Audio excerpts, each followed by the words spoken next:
What is going on, YouTube? Northeast Ohio Sports Cards here today for the 1 year anniversary of the channel. First off, thank you to everyone who has ever watched the video, commented on a video, subscribed, shared, liked, disliked, trolled, whatever. Thank you very much for watching, supporting the channel, and turning this into something that I had no idea would eventually turn into. So what I want to do today is kind of just take a little walk through how the channel evolved, how I built it, how I got a little lucky, and yeah, so on and so forth. Just kind of move through how my content shifted, how my ideas for the channel shifted. And maybe this will, like I said, as much of this process has been self-documentation just for my own personal records. And also maybe someone out there will find this valuable that is trying to start a YouTube channel of their own, whether it's sports card related or not. Any YouTuber, any content creator, I may get some value from this. I don't know. I will fully admit, I am by no means an expert in this field. I have my own experiences from what I have gone through, learned. But I'm not going to sit here and tell you that I know the intricacies of the YouTube algorithm or anything crazy like that. So, with all that being said, like, comment, and subscribe like you all have been doing for the past year. Check out the affiliate links, and let's get into a little walk down memory lane. So, the obvious thing that you need to do first is whatever your niche is. Obviously, I chose the sports card niche because it was what I was actively involved in at the time. And as I talked about in the video last week, had a lot of free time on my hands suddenly because, we weren't going out anymore. Work was transitioning into more of a work from home thing. And it forced me to learn a set of skills that I did not previously have. So then I took those skills and applied them when I was not working into creating content, essentially. So I knew I wanted to do sports cards content. And I started off with, which I think what I see a lot of YouTube channels start off doing, is ripping wax. Now, what I quickly learned was, one, I wasn't good at that. I just wasn't. For whatever reason, I do not think I was very good breaking product on channel. To this day, I don't think I'm very good on it. I haven't ripped wax very often. Some Marvel boxes and an NBA Hoops premium box back at Christmas time. It's just not what I'm good at. I don't feel like I don't have a great setup for it. I don't know. It's just not for me. I'll do it on occasion, but it's just not. I'm not going to build a channel off that. The other big thing that you quickly realize is that's an extremely expensive way to do it unless you have an extremely large channel like, Pac-Man Cards or even 502 Frank, who excel at it. To me, those are the two best at doing ripping packs and doing like a product review style thing versus like just straight breaking product. So I started doing that. I quickly realized I'm okay at this. That's when I transitioned to more of the recap videos where I would rip the product off screen and then kind of go through and talk about my thoughts on the product, what I pulled, that sort of stuff.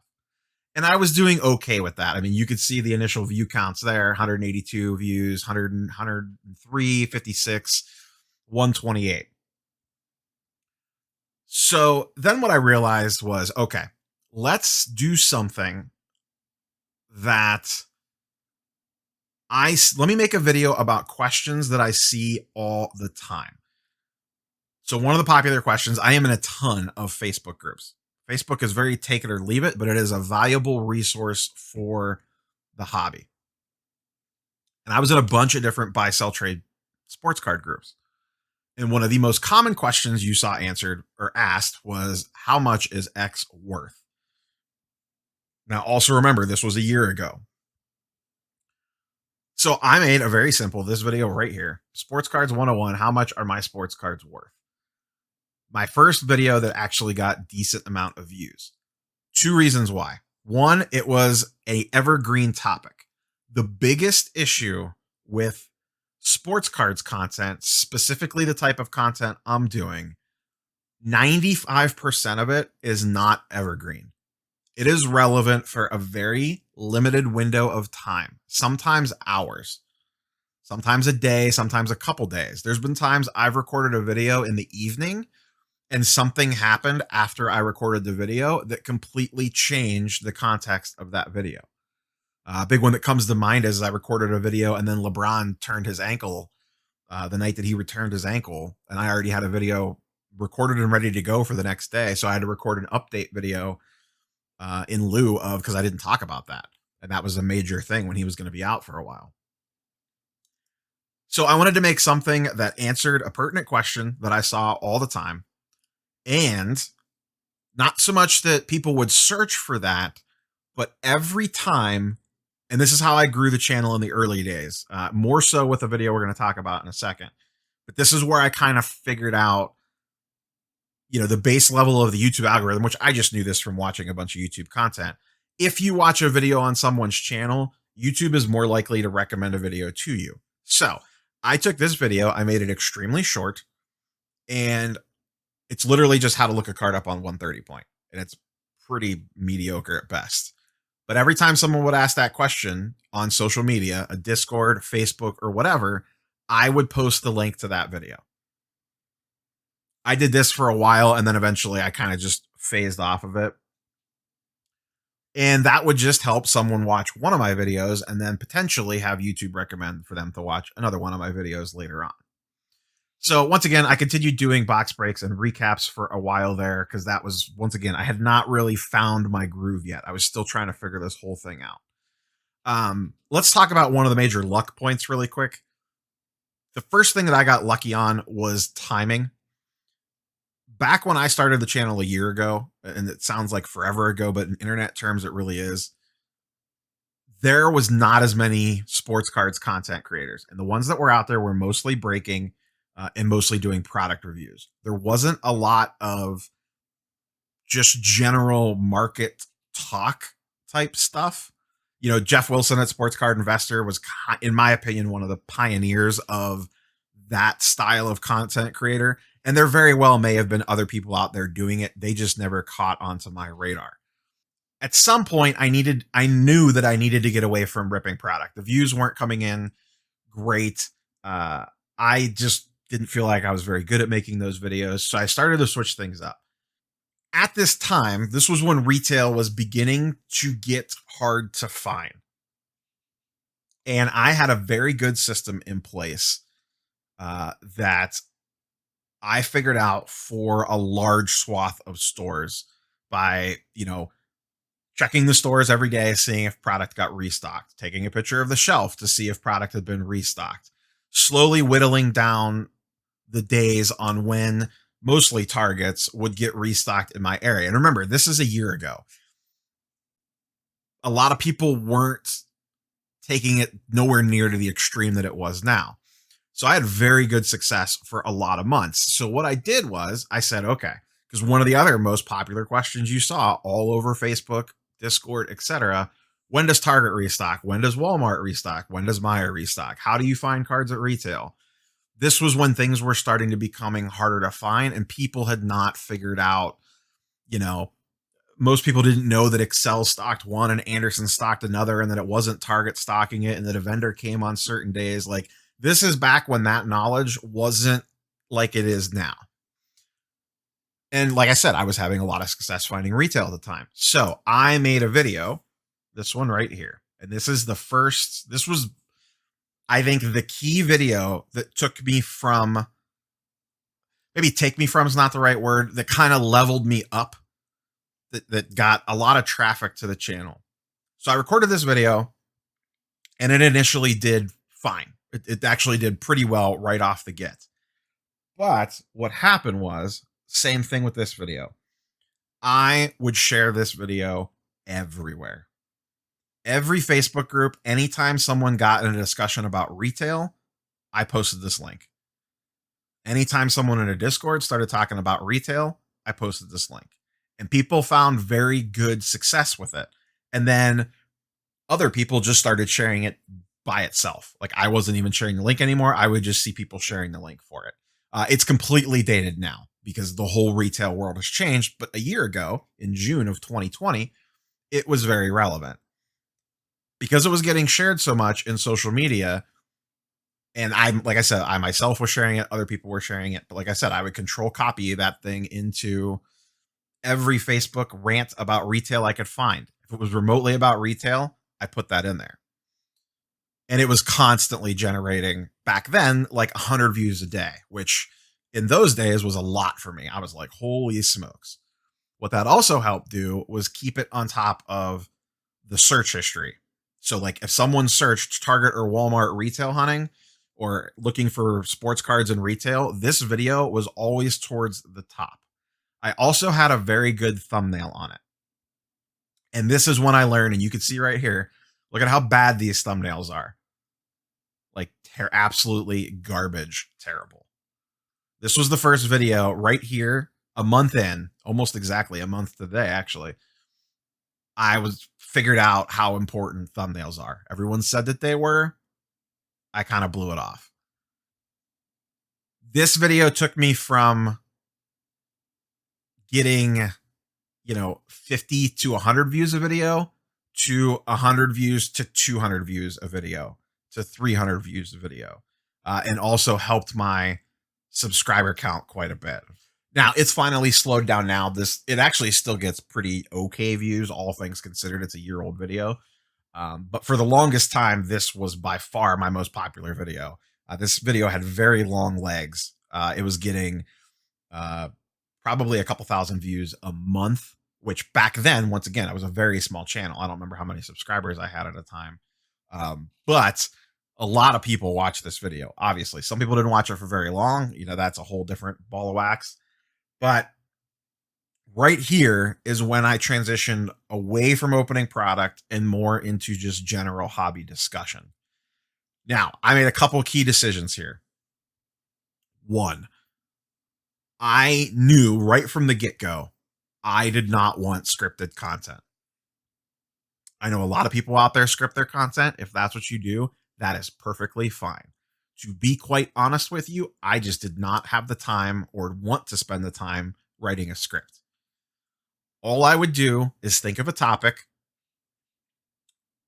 If I was using a chart or a graph in Market Movers, pre-pull up that information and have it ready to go on a different tab. So you can't see it, but like on the weekly video, I have about 16 tabs open. And I order them in the order that I want to talk about stuff. And then I just click right down them as I go. So I don't spend any time in the video running a chart.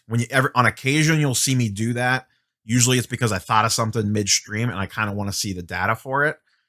But usually I have that stuff all pre-pulled and then I just start talking. Now, not everyone can do that. And I understand that. But I worked retail sales for over a decade, and I have done forward-facing customer service for one-on-one and large groups for training, troubleshooting, problem solving, etc. So I'm very used to just getting in front of a bunch of people and talking. Now, I talked about in the video last week, initially starting to record was one of the scariest things I'd ever done. I've never had, I shouldn't say never, but for the last 20 years of my life, public speaking has never bothered me at all. But recording that very first video was, I don't know what the hell was in my head, but it took me 3 or 4 tries to even get words to come out of my mouth, even though I was in the basement by myself. So I had decided early on, I do not care about a scripted format. 2, everything you look at tells you to keep your videos around 10 minutes. And that's what most people on YouTube did. And I think a lot of people do script or semi-script. I think more people have gone away from that in recent times. But I knew, shocking, guys and girls are going to be shocked by this, I tend to like the sound of my own voice. And I like to run my mouth. So I quickly realized a 10-minute video was not for me. So why not just embrace that and go a little bit longer form? In my mind, and I don't know, you guys and girls can tell me better, I feel like those two things slightly set me apart from what everyone else was doing. I was doing a long form video and I was doing unscripted. So it just feels and sounds more natural, quite frankly, compared to someone that's scripting something. And once again, no offense to people that script stuff. I understand why you need to do it. It wasn't just what I wanted to do. I just wanted to talk. So I did the retail video. Then I went into, and here it is, June 27th, the 1 year, or I'm sorry, the very first, the week that was in sports cards, the weekly Sunday morning show. So I had come up with this idea and said, let me do just a once a week market recap type thing. I was heavy in the market movers at this time and really enjoyed the product. I liked the kind of content that Jeff was making. And I felt like I could do something like this. You know, a lot of people were doing, top 5 cards this, top 5 cards that, top 10 cards this, top 10 cards that. Let me hit all 3 sports, pick some interesting things that are going up and down. Maybe it's the cards that went up the most. Maybe it's not. Maybe it's some of the cards that went down the most. And then just kind of mix in any general hobby news. And let me just put this out every Sunday morning. And initially, I was like, Sunday morning, church, this, that, and the other thing. It was mid-pandemic, so it's not like there was a lot of church going on. But a lot of people have morning activities on Sundays.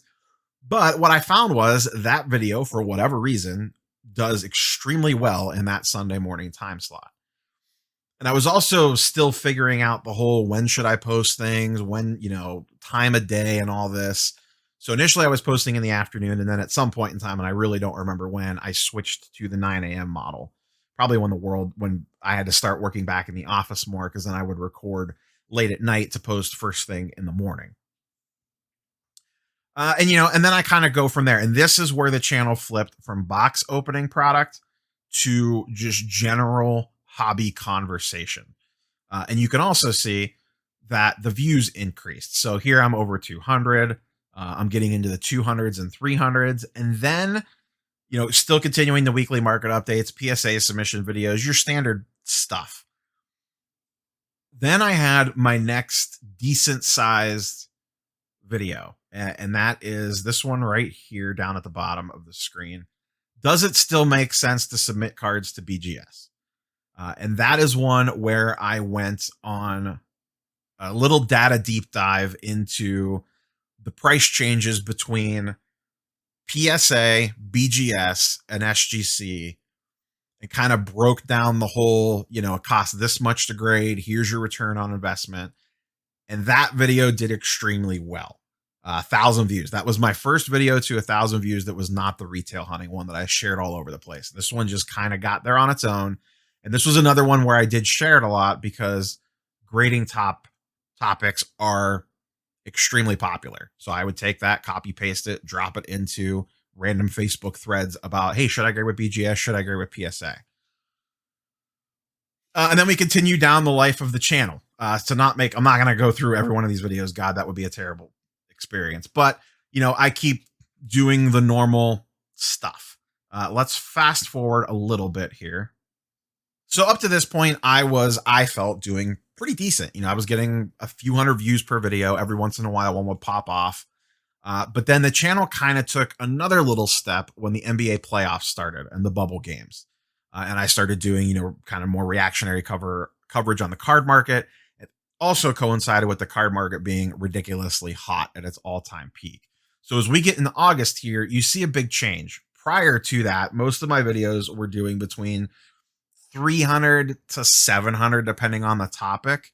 And then when we get down here, all of a sudden, 1,300, 500, 1,000, 1,000. The view counts start jumping. 1,000, SGC rant, 2,000, so on and so forth.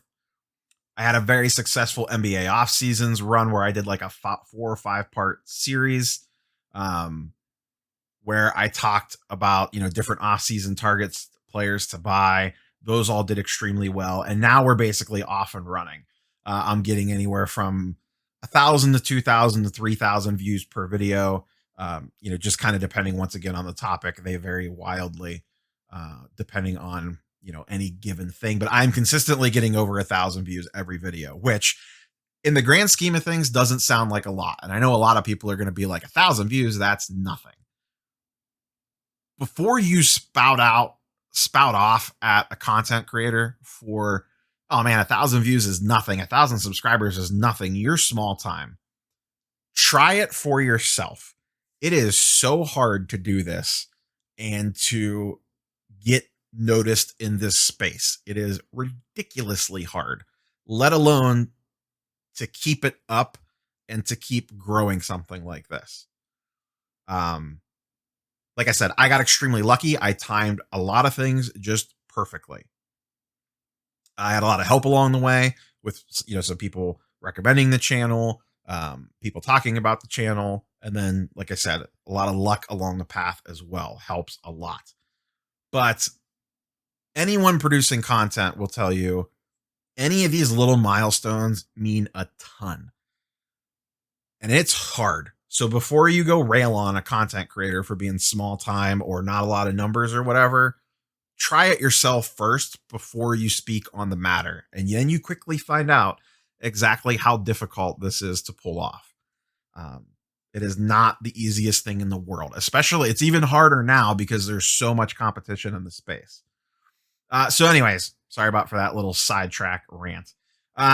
Things keep going. Channel's doing great. It's trolling along. I'm posting about 3 to 4 videos a week. Once again, my average video is probably 20 minutes long, give or take, with some shorter ones in there. And you can see as I scroll through these, all the view counts are 2,000 to 3,000 views per video, with some popping off a lot higher than that. And once again, I don't remember my subscriber count at this time. Not that subscribers matter that much. Subscribers matter more for clout than they do for actually anything else. You don't get paid by subscriber numbers. You get paid based off views, essentially. But subscriber numbers do give you some method of clout, I guess. People see the number and they're like, if a video pops up with an interesting topic and you see their subscriber number is 5 or 10 or 100, but you see a very similar video title with a very similar everything else, and you see their subscriber number as 5,000, you're probably more likely to click on that video just because you assume that, well, they have more subscribers. They probably know what they're talking about more, or that must be a popular channel or whatever, if it's not someone that you're familiar with. So at this point in time, I was monetized. Making money off the channel started in September is when I hit 1,000 subscribers. So that gives you a little bit of a timeline. I started the channel in May. It took me to September to get monetized. And that process moves pretty quickly once you actually get monetized. But for those that don't know, you need 1,000 subscribers and 4,000 watch hours. I had hit the watch hours already. I was just waiting on the 1,000 subscriber number. Then I monetized as soon as I possibly could, because why not? And then then YouTube starts inserting the ads and all that stuff. And the first month, to be honest with you, I will tell you, I have no problem sharing this. The first month on YouTube, my YouTube revenue, which was a half a month, was like $200 because I monetized mid-month in September. So I made like $200 my first month. And that's pre-taxes because YouTube does not take taxes out. So you have to factor that in. So the channel was going along fine, gaining decent numbers of subscribers and views. And then this is where I got, I'm going to call it lucky because it's right place, right time, right skill set and knowledge. This video right here on February 1st. This video might be, other than, and in fact, I'm going to say this is the second most important video that I did. The first one being the retail hunting video because it got the ball rolling down the hill. This, honestly, I think is the second most important video on the channel. This is when the Marvel trading card market took off in mid-January, late January. And I feel that I was lucky enough to be in a unique position because, one, I understood the sports card market fairly well at this point.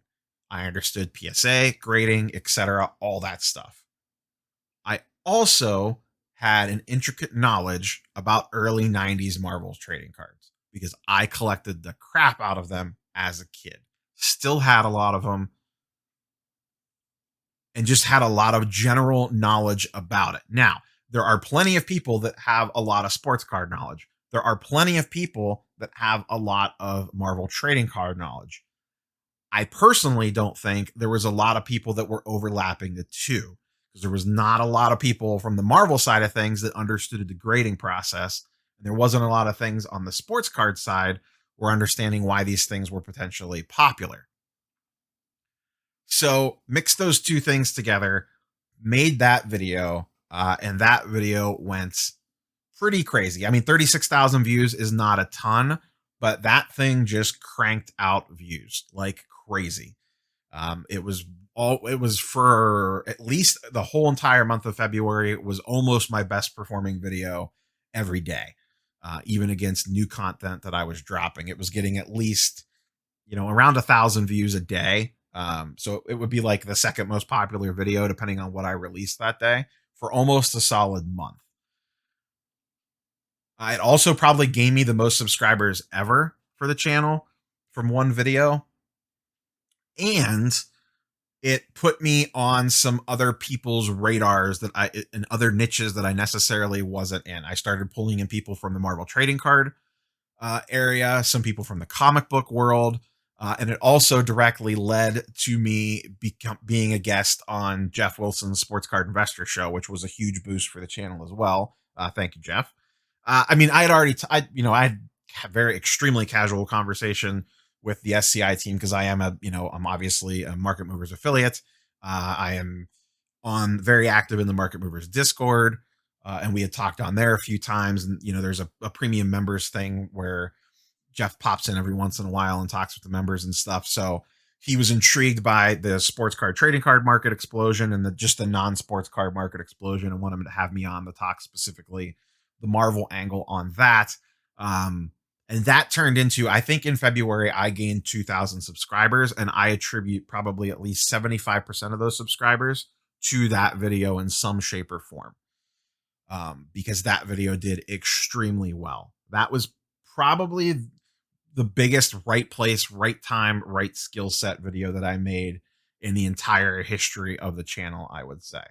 I've had other videos start stronger but fizzle out faster, but this one kept going. The other thing that this video did was then lead me down the path to, I'd already been buying and collecting comic books since the pandemic had started. I had dipped my toe back into the water, but it kind of crossed me more into thinking about diving and investing into graded comic books.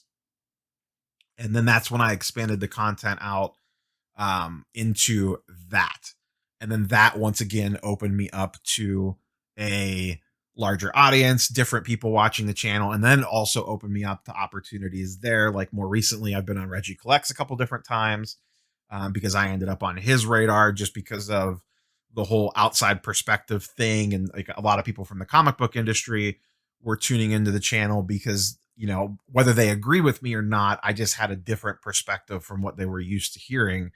I was coming at it with the sports card perspective and the sports card investing / flipping whatever mentality that the comic book market hadn't really seen yet.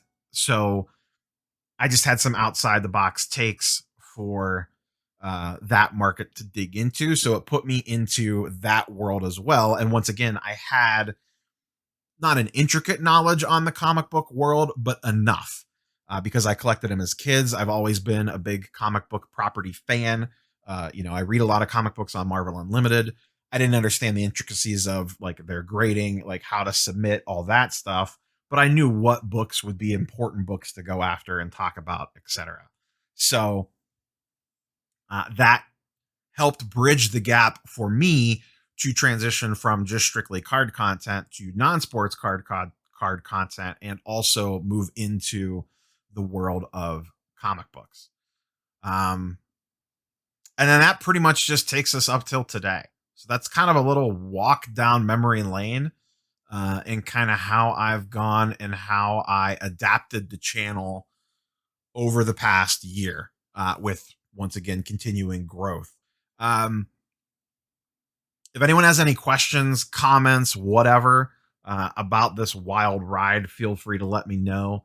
A couple of the things that like I said, I kind of broke the mold with. I didn't care about video length. I'm going to talk for however long I'm going to talk for. If someone wants to watch it, cool. If they don't, cool.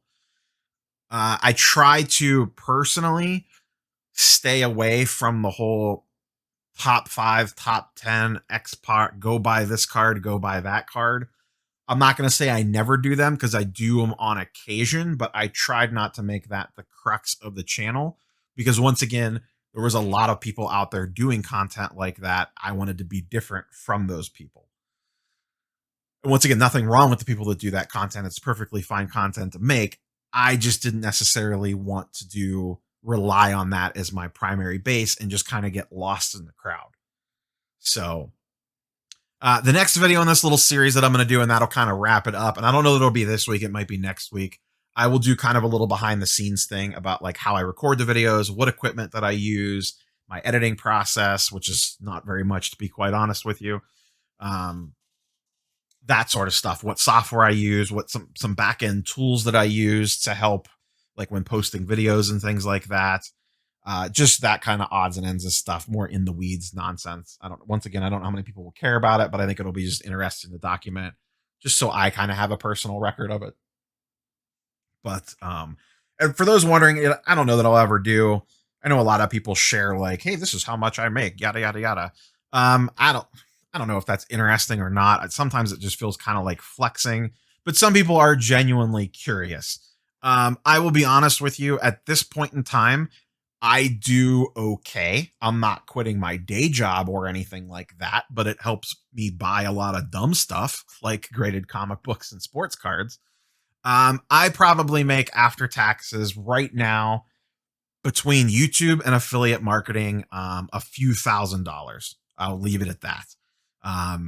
Once again, it might actually be a little bit less than that. We'll call it between $2,000 and $3,000 per month, after taxes, from the varying facets of the YouTube monetization process. Some of that's YouTube ad revenue, and then a lot of it is actually affiliate marketing stuff, from the various different companies. It kind of all piecemeals together, little pieces of the pie here and there, with YouTube being a little over half that piece of the pie, probably. So, but a lot of that is, I post just about every single day. So my view counts are probably a little bit higher than some of the larger channels that don't post as often. So it gets weird. It just kind of depends on how you decide to build the channel.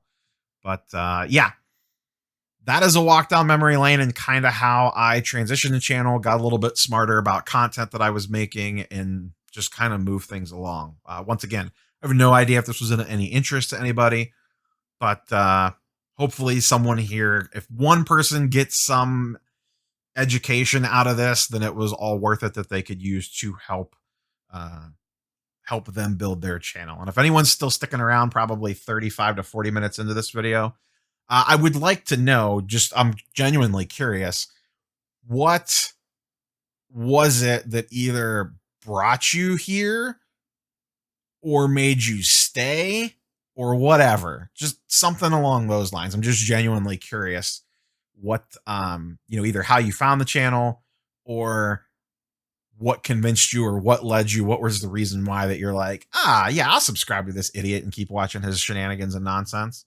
So once again, thank every single one of you for liking, watching, sharing, disliking, trolling, commenting, hating, whatever, on any piece of content that I have ever produced. If you're thinking about doing this or venturing down this path, once again, always feel free to reach out to me. I will be happy to answer any questions.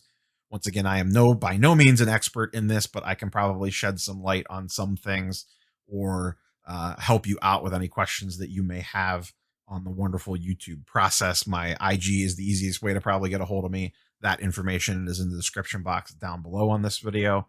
So that's all I got for you guys and girls today. Thanks for joining me on this wonderful journey so far, and we will see where it takes us as we head into year number 2.